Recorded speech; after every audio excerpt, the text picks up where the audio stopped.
A B C D E F G എന്നിവ തുടർച്ചയായ എണ്ണസംഖ്യകളാണ്. B plus F സമം 706 ആയ ബിയുടെ വില എത്ര? നമുക്ക് ഇതെല്ലാം എണ്ണസംഖ്യകളാണ്, തുടർച്ചയായ എണ്ണസംഖ്യകളാണ്. നമുക്ക് എഴുതുന്നത് ബി പ്ലസ് എഫ്, അതായത് ബിയും എഫും കൂട്ടുക. ബി എന്ന് പറയുന്നത് എന്താ? ഇവിടെ നിന്ന് ഇങ്ങോട്ട് രണ്ടാമത്തെ, എഫോ ഇവിടെ നിന്ന് ഇങ്ങോട്ട് രണ്ടാമത്തെ.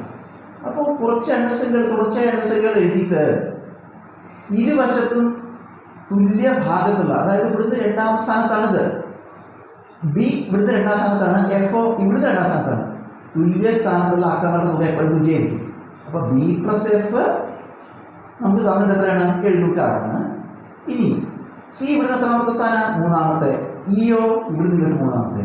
അപ്പോൾ സി പ്ലസ് ഇയും തുല്യമായിരിക്കണം. ബി പ്ലസ് എഫ് ഇവിടുന്ന് രണ്ടാം സ്ഥാനത്ത്, ഇവിടുന്ന് രണ്ടാം സ്ഥാനത്ത്. സി പ്ലസ് ഇയോ ഇവിടുന്ന് മൂന്നാം സ്ഥാനത്ത്, ഇവിടുന്ന് മൂന്നാം സ്ഥാനത്ത്. തുല്യ സ്ഥാനത്തുള്ള അക്കങ്ങളുടെ തുക തുല്യമായിരിക്കും. അപ്പോൾ നമുക്ക് എന്തെഴുതാം? ബി പ്ലസ് എഫ് സമം സി പ്ലസ് ഇ സമം 706 എന്ന് കിട്ടി. അപ്പൊ ഈ സി പ്ലസ് ഇ 706 നോക്കൂ. സി പ്ലസ് ഇ എന്താ? ഈ രണ്ട് സംഖ്യകളുടെ തുകയാണ്.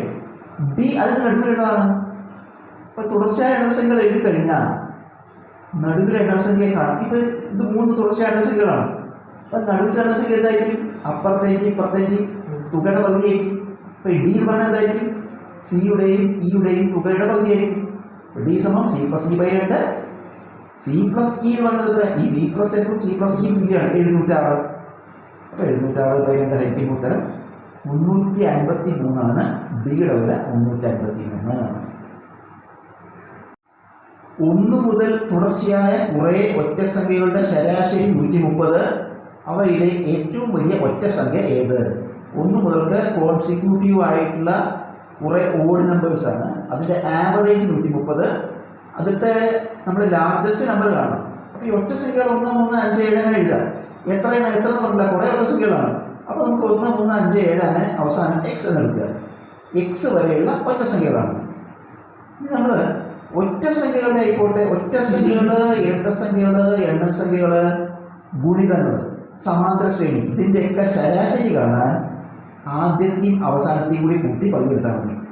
ഒറ്റസംഖ്യകളായാലും ഇരട്ടസംഖ്യകളായാലും എണ്ണസംഖ്യകളായാലും ഗുണിതങ്ങളായാലും സമാന്തര ശ്രേണിയായാലും നമ്മൾ ശരാശരി കാണാൻ എന്ത് ചെയ്യുക? ആദ്യത്തെയും അവസാനത്തെയും കൂട്ടി പകുതി എടുക്കുക. അപ്പോൾ 1 പ്ലസ് എക്സ് ബൈ 2 ഇതാണ് ശരാശരി. ശരാശരി നമുക്ക് തന്നിട്ട് 130. അപ്പോൾ 1 പ്ലസ് എക്സ് ബൈ 2 സമം 130 ബൈ 2 അങ്ങോട്ട് എടുത്തു ഇൻറ്റു 2 ആവും. 1 പ്ലസ് എക്സ് സമം 130 ഇൻറ്റു 2. 1 പ്ലസ് എക്സ് സമം ഇത് കുടിക്കുമ്പോൾ 260. എക്സ് കാണാൻ 1 അങ്ങോട്ട് എടുക്കണം. 260 മൈനസ് 1 259 എക്സ്. അതായത് ഇതിൽ ഏറ്റവും അവസാനത്തെ സംഖ്യയാണ് എക്സ്. ചോദ്യം എന്താ? ഏറ്റവും വലിയ ഒറ്റ സംഖ്യയാണ്. അപ്പോൾ ഉത്തരം എത്ര? 259. 2/3 പ്ലസ് 3/5 ഹരിക്കണം 2/3 മൈനസ് 3/5 ഹരിക്കണം 19. ഈ ബ്രാക്കറ്റൊക്കെ കൂട്ടണം. അതിനായിട്ട് ഈ അംശവും ഈ ഛേദം കൂടി ഗുണിക്കുക. ഈ 5 10 കൂട്ടണം. ഈ ഛേദവും ഈ അംശവും കൂടി ഗുണിക്കുക 3 9 ബൈ ഛേദങ്ങൾ കൂടി ഗുണിക്കുക 3 15 ഹരിക്കണം. അതുപോലെ ഇവിടെയും ചെയ്യുക. എന്താ വ്യത്യാസം? ഇവിടെ കൂട്ടണം, ഇവിടെ കുറയ്ക്കണം, അത്രയേ ഉള്ളൂ. 2 × 5 10 കുറയ്ക്കണം. 3 × 3 9 ബൈ 3 15 ഹരിക്കണം. ഈ 19നെ നമ്മൾ 19/1 ഇടുക. ഇവിടെ കൂട്ടുക 19 19/15 ഹരിക്കണം.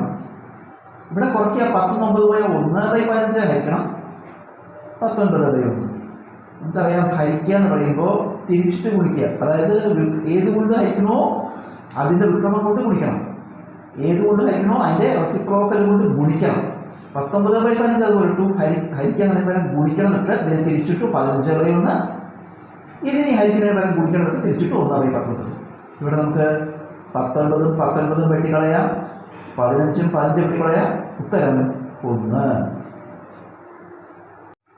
സാന്ദ്ര 1 സെക്കൻഡ് കൊണ്ട് 2 മീറ്റർ ദൂരം സൈക്കിൾ ചവിട്ടും. അവൾ 2 മിനിറ്റ് കൊണ്ട് എത്ര ദൂരം സൈക്കിൾ ചവിട്ടും? സാന്ദ്ര 1 സെക്കൻഡ് കൊണ്ട് 2 മീറ്റർ. 1 സെക്കൻഡ് കൊണ്ട് 2 മീറ്റർ. അപ്പോൾ 60 സെക്കൻഡ് കൊണ്ട് പറയുമ്പോൾ നമ്മൾ 60 കൊണ്ട് ഗുണിച്ചാൽ മതി. അതായത് 60 സെക്കൻഡ് പറഞ്ഞാൽ 1 മിനിറ്റാണ്. 1 സെക്കൻഡിൽ 2 മീറ്റർ. അപ്പോൾ 60 സെക്കൻഡിൽ എന്ന് പറയുമ്പോൾ 60 × 2 120 മീറ്റർ എന്ന് പറഞ്ഞാൽ 1 മിനിറ്റിൽ 120 മീറ്റർ. ചോദ്യം എന്താ? 2 മിനിറ്റ് കൊണ്ട്. അപ്പോൾ 2 മിനിറ്റ് 1 മിനിറ്റിൽ 120, 2 മിനിറ്റ് 2 × 120, 2 മിനിറ്റിൽ ഉത്തരം 240 മീറ്റർ സൈക്കിൾ ചവിട്ടുന്നു. 10 വർഷം മുമ്പ് അമ്മയുടെ വയസ്സ് മകൻ്റെ വയസ്സിൻ്റെ 3 ഇരട്ടിയായിരുന്നു. 10 വർഷം കഴിഞ്ഞാൽ അമ്മയുടെ വയസ്സ് മകൻ്റെ വയസ്സിൻ്റെ 2 ഇരട്ടിയായി മാറും. അമ്മയുടെയും മകൻ്റെയും ഇപ്പോഴത്തെ വയസ്സുകൾ തമ്മിലുള്ള അനുപാതം എന്ത്? നമുക്ക് 10 വർഷം മുമ്പത്തെ കാര്യവും പറയുന്നുണ്ട്, ഇനി ഒരു 10 വർഷം കഴിയുമ്പോഴത്തെ കാര്യവും പറയുന്നുണ്ട്. അപ്പോൾ നമ്മൾ -10, അതായത് 10 വർഷം മുമ്പത്തെ കാര്യം, 0 അത് ഇപ്പോഴത്തെ കാര്യം, +10 10 വർഷം കഴിയുമ്പോഴത്തെ കാര്യം, മകൻ്റെ വയസ്സും അമ്മയുടെ വയസ്സും. മകൻ്റെ വയസ്സ് നമ്മൾ എക്സ് എടുക്കും, അതായത് ചെറിയ ആളുടെ വയസ്സ് എക്സ് എടുക്കും. ഇവിടെ എന്താ പറയുന്നത്? 10 വർഷം മുമ്പത്തെ കാര്യം പറയണത് മകൻ്റെ വയസ്സിൻ്റെ 3 ഇരട്ടിയാണ് അമ്മയുടെ വയസ്സ്. മകൻ്റെ വയസ്സ് എക്സ് ആണെങ്കിൽ അമ്മയുടെ വയസ്സ് 3x. ഇത് 10 വർഷം മുമ്പത്തെ കാര്യമാണ്. അപ്പോൾ ഇപ്പോൾ എന്താവും? 10 കൂടും ഇപ്പോഴത്തെ വയസ്സ്. ഇത് 10 വർഷം മുമ്പത്തെ വയസ്സ്. അപ്പോൾ ഇപ്പോഴത്തെ വയസ്സ് പറയുമ്പോൾ എന്താവും? 2 പേരുടെയും 10 കൂടും. 3x + 10 x + 10. 10 വർഷം കഴിയുമ്പോൾ വീണ്ടും ഒരു 10 കൂടി കൂടും. 10 വർഷം കഴിയുമ്പോൾ ഇതിൻ്റെ കൂടെ ഒരു 10 കൂടി കൂടും. അപ്പോൾ അമ്മയുടെ എന്താവും? 3x + 20, ഇത് x + 20. ഇനി ഇത് തമ്മിലൊരു ബന്ധം പറയുന്നുണ്ട്. എന്ത്? 10 വർഷം കഴിയുമ്പോൾ എന്താ പറയുന്നത് നോക്കൂ. 10 വർഷം കഴിഞ്ഞാൽ അമ്മയുടെ വയസ്സ് മകൻ്റെ വയസ്സിൻ്റെ 2 ഇരട്ടി. അതായത് മകൻ്റെ വയസ്സിന് 2 ഇരട്ടി. മകൻ്റെ വയസ്സിനെ 2 കൊണ്ട് ഗുണിച്ചാൽ അമ്മയുടെ വയസ്സ് കിട്ടും. മകൻ്റെ വയസ്സ് ഇതല്ലേ x + 20, അതിനെ 2 കൊണ്ട് ഗുണിക്കണം. അപ്പോൾ അമ്മയുടെ വയസ്സ് 3x + 20. അപ്പോൾ 3x + 20 = 2 × x + 20. 3x + 20 അതുപോലെ ഇട്ടു. 2 കൊണ്ട് 2 ഗുണിച്ചു. 2 × x 2x + 2 × 20 40. x എല്ലാം ഒരു ഭാഗത്ത്. ഇവിടെ 3x ഉണ്ട്, 2x അങ്ങോട്ട് എഴുതി. 3x - 2x = ഇവിടെ 40 ഉണ്ട്, 20 ഇങ്ങോട്ട് എഴുതി. 40 - 20. 3x നിന്ന് 2x കുറച്ചാൽ 1x, അതായത് x = 40 20 കുറച്ചാൽ 20. x-ൻ്റെ വില കിട്ടും. ചോദ്യം എന്താ? അമ്മയുടെയും മകൻ്റെയും ഇപ്പോഴത്തെ വയസ്സുകൾ തമ്മിലുള്ള അനുപാതം. ഇതാണ് ഇപ്പോഴത്തെ വയസ്സുകൾ. അത് രണ്ടും കാണുക. എക്സിൻ്റെ വില കൊടുത്തിട്ട്, എക്സിൻ്റെ വില 20 ആണല്ലോ. വില കൊടുക്കുമ്പോൾ 3x + 10 പറയുമ്പോൾ എന്ത് വരും? 3 × 20 + 10, 3 × 20 60 10 70 എന്ന് വരും. മറ്റേത് x + 10 അല്ലേ? എക്സിൻ്റെ വില കൊടുക്കുമ്പോൾ 20 + 10 30. അപ്പോൾ 70:30 വരും. നമുക്കിതിനെ 10 കൊണ്ട് പഠിച്ചൊടുക്കുക. 7 10 70, 3 10 30. ഉത്തരം 7:3. ഒരു സമഭുജ ത്രികോണത്തിൻ്റെ അന്തർവൃത്തത്തിൻ്റെ വിസ്തീർണം 13 cm². ആ ത്രികോണത്തിൻ്റെ പരിവൃത്തത്തിൻ്റെ വിസ്തീർണം കാണുക. ഇക്വിലാറ്ററൽ ട്രയാങ്കിളാണ്. അതിൻ്റെ ഇൻസർക്കിൾ അന്തർവൃത്തത്തിൻ്റെ വിസ്തീർണം ഏരിയ എന്നുണ്ട് 13. നമ്മൾ ആ ത്രികോണത്തിൻ്റെ സർക്കം സർക്കിൾ പരിവൃത്തത്തിൻ്റെ വിസ്തീർണം കാണുന്നു. ഈ കണക്കിൽ നമ്മൾ ഉപയോഗിക്കേണ്ട തത്വം എന്താ വെച്ചാൽ, സമഭുജ ത്രികോണത്തിൻ്റെ പരിവൃത്ത ആരം എന്ന് പറയുന്നത് ആ ത്രികോണത്തിൻ്റെ അന്തർവൃത്തത്തിൻ്റെ ആരം ഇരട്ടിയായിരിക്കും. അപ്പോൾ ഒരു സമഭുജ ത്രികോണം ആണെങ്കിൽ മാത്രം സമഭുജ ത്രികോണത്തിൻ്റെ കാര്യത്തിൽ പരിവൃത്തത്തിൻ്റെ ആരം എന്ന് പറയുന്നത് എന്തായിരിക്കും? അന്തർവൃത്തത്തിൻ്റെ ആരത്തിൻ്റെ ഇരട്ടിയാണ് എന്ന തത്വം നമ്മളിതിൽ പ്രയോജനപ്പെടുത്തണം. നമുക്ക് എന്ത് തന്നിട്ടുണ്ട്? അന്തർവൃത്തത്തിൻ്റെ വിസ്തീർണം തന്നിട്ടുണ്ട്. എത്രയാണ്? 13. അതായത് വൃത്തത്തിൻ്റെ വിസ്തീർണം πr² ആണ്. അപ്പോൾ നമുക്ക് എന്ത് എഴുതാം? πr² = 13 എന്ന് എഴുതാം. ഇത് അന്തർവൃത്തത്തിൻ്റെ വിസ്തീർണം. നമ്മൾ കാണുന്നത് പരിവൃത്തത്തിൻ്റെ വിസ്തീർണ്ണമാണ്. വീണ്ടും സൂത്രവാക്യം πr² തന്നെയാണ് അല്ലേ? വൃത്തത്തിൻ്റെ വിസ്തീർണം എപ്പോഴും πr². പക്ഷേ നമ്മളിവിടെ എന്ത് ചെയ്യണം? എന്താ പറയണത്? ഇത് പരിവൃത്തല്ലേ? അതിൻ്റെ ആരം, അന്തർവൃത്തത്തിൻ്റെ ആരം എന്താണോ അതിൻ്റെ ഇരട്ടി. ഇപ്പോൾ ഇവിടെ നമ്മൾ ആരം 6 എടുത്തുന്നത്. അപ്പോൾ ഇതിൽ 6 പകരം 2r, ഈ ആരത്തിൻ്റെ ഇരട്ടിയാണ് ഈ ആരം. അപ്പോൾ അതുകൊണ്ട് π എന്നിട്ടിട്ട് 6 പകരം 2r എന്നിട്ടിട്ട് ഹോൾ സ്ക്വയർ ഇടണം. അപ്പോൾ π × ഈ 2r ഹോൾ സ്ക്വയർ പറയുമ്പോൾ നമ്മൾ എന്ത് ചെയ്യണം? 2-നും 6-നും സ്ക്വയർ ഇടണം. π × 4r². ഇതിനെ നമുക്ക് വേണമെങ്കിൽ 4πr² എന്ന് എഴുതാം. ഈ 4πr² എന്ന് പറയുമ്പോൾ 4 × πr² വില നമുക്ക് ഇവിടെ എഴുതാം. എത്രയാണ്? 13 ആണല്ലോ. അപ്പോൾ 4 × 13 ഉത്തരം 52 cm². രാമൻ്റെ വയസ്സ് 40-ഉം കൃഷ്ണൻ്റെ വയസ്സ് 12-ഉമാണ്. എത്ര വർഷം കഴിയുമ്പോൾ രാമൻ്റെ വയസ്സ് കൃഷ്ണൻ്റെ വയസ്സിൻ്റെ ഇരട്ടിയാകും? നമ്മൾ ഇപ്പോൾ പിന്നീട് എഴുതുന്നു. രാമൻ കൃഷ്ണൻ എഴുതുന്നു. രാമൻ്റെ വയസ്സ് ഇപ്പോൾ 40 കൃഷ്ണൻ്റെ വയസ്സ് ഇപ്പോൾ 12. ഇപ്പോൾ രാമൻ്റെ വയസ്സ് 40, കൃഷ്ണൻ്റെ വയസ്സ് 12. എത്ര വർഷം കഴിയുമ്പോൾ നമുക്കറിയില്ല. അത് x വർഷം എന്നെടുക്കുക. അപ്പോൾ നമുക്ക് പിന്നീട്, അതായത് എക്സ് വർഷം കഴിയുമ്പോൾ രാമൻ്റെ വയസ്സ് എന്താവും? 40 + x അല്ലേ? എത്ര വർഷം കഴിയണോ അത്രയും വയസ്സ് കൂടും. എക്സ് വർഷം കഴിയുമ്പോൾ രാമൻ്റെ വയസ്സ് 40 + x, കൃഷ്ണൻ്റെ വയസ്സ് എക്സ് വർഷം കഴിയുമ്പോൾ 12 + x. നമ്മൾ ഇത് തമ്മിലൊരു ബന്ധം പറയുന്നുണ്ട്. എന്താ? എത്ര വർഷം കഴിയുമ്പോഴാണ് രാമൻ്റെ വയസ്സ് കൃഷ്ണൻ്റെ വയസ്സിൻ്റെ ഇരട്ടിയാകുക? കൃഷ്ണൻ്റെ വയസ്സ് ഇതല്ലേ? അപ്പോൾ എപ്പോഴാണ് ഇതിൻ്റെ ഇരട്ടി ഇതാവുക എന്നാണ്. ഇതിൻ്റെ ഇരട്ടി, കൃഷ്ണൻ്റെ വയസ്സിൻ്റെ ഇരട്ടി. അപ്പോൾ നമ്മൾ കൃഷ്ണൻ്റെ വയസ്സിനെ 2 കൊണ്ട് ഗുണിക്കണം. അതാണ് 2 × 12 + x സമം രാമൻ്റെ വയസ്സ് 40 + x. ഇവിടെ 2 കൊണ്ട് 2 ഗുണിക്കണം. 2 × 12 24 + 2 × x 2x സമം 40 + x. x ഒരു ഭാഗത്ത്, സംഖ്യകൾ മറുഭാഗത്ത്. ഇവിടെ 2x എഴുതി, +x ഇങ്ങോട്ട് എടുത്തു, -x 2x - x സമം. ഇവിടെ 40 ഉണ്ട്, 24 ഇങ്ങോട്ട് എടുത്തു, 40 - 24. 2x നിന്ന് 1x കുറച്ചാൽ 1x, അതായത് x സമം 40 - 24 കുറച്ചാൽ 16x. അതായത് എത്ര വർഷം കഴിയുമ്പോൾ എന്നാണ് നമ്മൾ എടുത്തിരുന്നത് x. അപ്പോൾ എത്ര വർഷം കഴിയുമ്പോഴാണ്? 16 വർഷം കഴിയുമ്പോൾ എന്ത് സംഭവിക്കും? കൃഷ്ണൻ്റെ വയസ്സിൻ്റെ ഇരട്ടിയാവും രാമൻ്റെ വയസ്സ് അല്ലേ? നമുക്ക് ശരിയാണ് നോക്കാം. 16 വർഷം കഴിയുമ്പോൾ കൃഷ്ണൻ്റെ എത്രയാവും? 12 16 കൂടി കൂട്ടിയാൽ 28 എന്ന് വരും. ഇവിടെ 28. ഇനി 12 വർഷം 16 വർഷം കഴിയുമ്പോൾ രാമൻ്റെ വയസ്സോ 40 16 56. അപ്പോൾ ഇവിടെ നമുക്ക് 28 കിട്ടി, ഇവിടെ 56 കിട്ടി. അപ്പോൾ 28ൻ്റെ ഇരട്ടിയല്ലേ 56. 20 - 8 3/5 -9 4/5. 20 നമ്മൾ അതുപോലെ ഇടുക, മൈനസ് ഈ മിശ്രഭിന്നം മാറ്റുക. എന്ത് ചെയ്യണം? 8 കൊണ്ട് 5നെ ഗുണിക്കുക, 8 5 40, 3 കൂട്ടുക, 43/5 അതുപോലെ ഇട്ടു, മൈനസ് അതുപോലെ ഇവിടെയും ചെയ്യുക.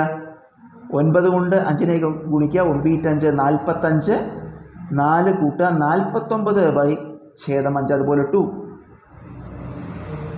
ഈ 20നെ നമുക്ക് 100/5 എന്ന് എഴുതാം. 100/5 പറഞ്ഞാൽ 100നെ 5 കൊണ്ട് ഹരിച്ചാൽ 20 കിട്ടും.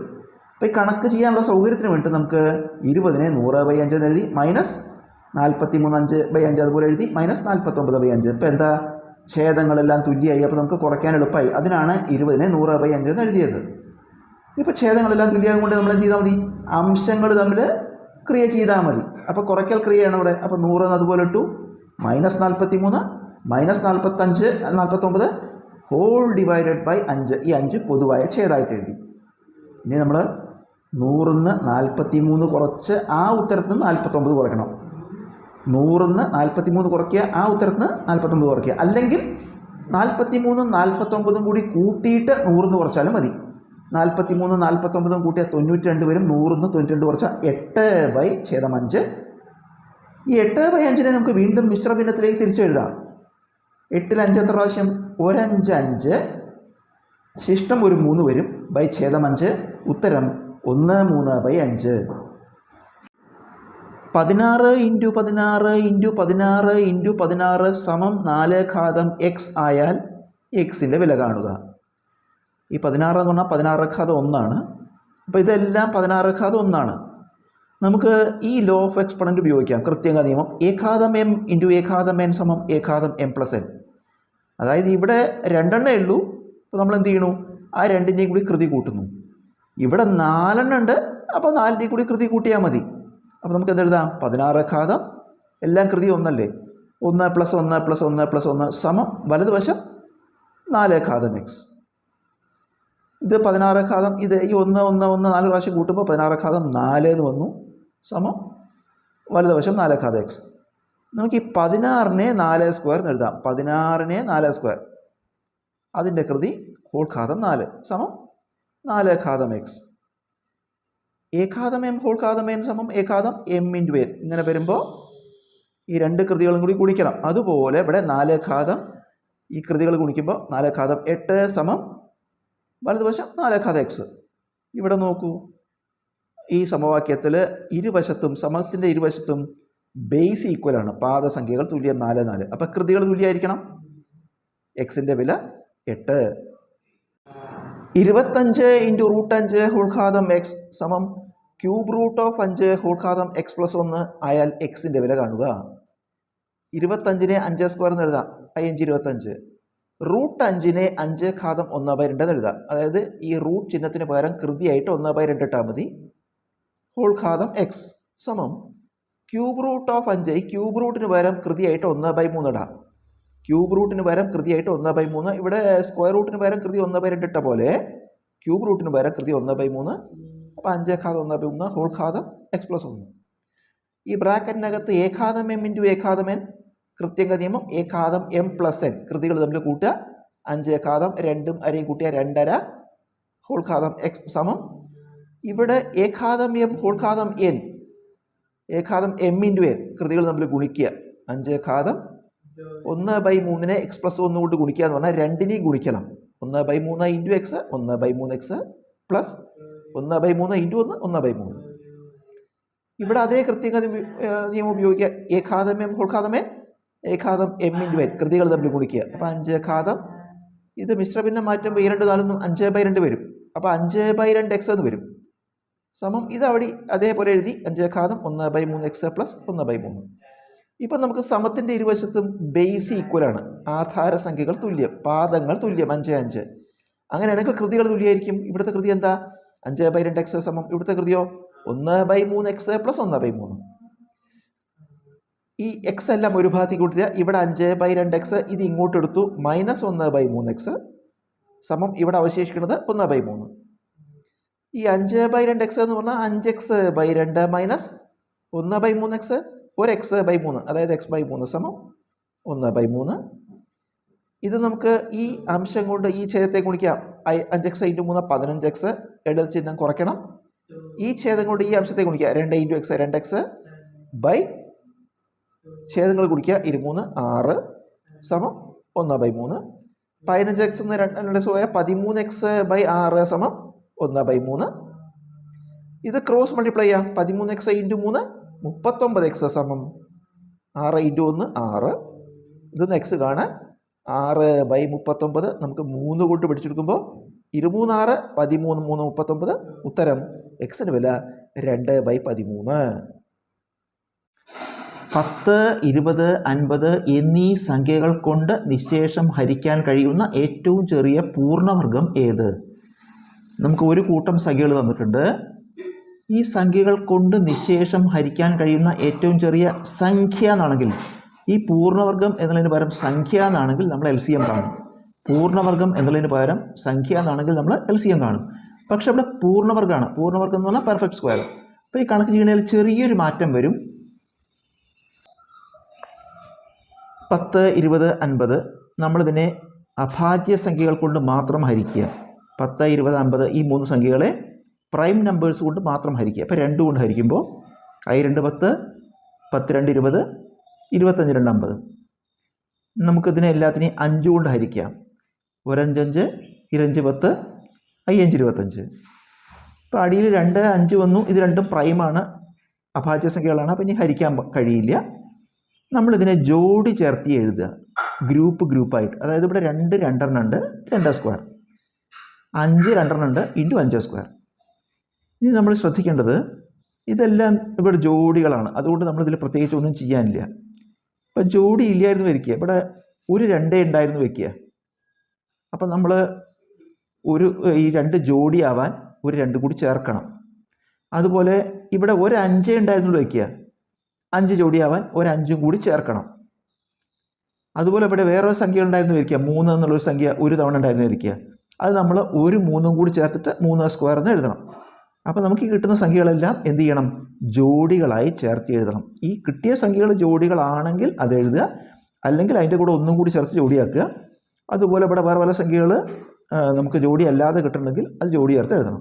എന്നിട്ട് നമ്മൾ ഗുണിച്ചാൽ മതി. 2 സ്ക്വയർ എത്ര? 4, 5 സ്ക്വയർ 25, 4 × 25 ഉത്തരം 100. രവി ദിവസവും 5 2/3 മണിക്കൂർ പഠിക്കുന്നു. ശാസ്ത്രത്തിനും ഗണിതത്തിനും വേണ്ടി അവൻ തൻ്റെ പഠന സമയത്തിലെ 2 4/5 മണിക്കൂർ നീക്കിവെക്കുന്നു. മറ്റ് വിഷയങ്ങൾക്കായി അവൻ എത്ര സമയം ചെലവഴിക്കുന്നു? ഇപ്പോൾ രവി ഒരു ദിവസം ആകെ 5 2/3 മണിക്കൂറാണ് പഠിക്കുന്നത്.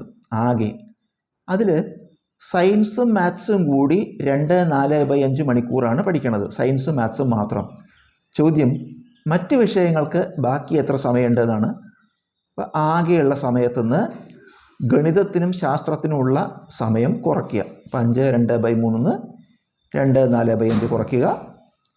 ഈ മിശ്രഭിന്നം മാറ്റുക, മിക്സഡ് ഫ്രാക്ഷനെ 5 × 3 ഗുണിച്ചു 3 15 2 കൂട്ടി 17 ഈ ഛേദം 3 തന്നെ എഴുതി കുറയ്ക്കണം.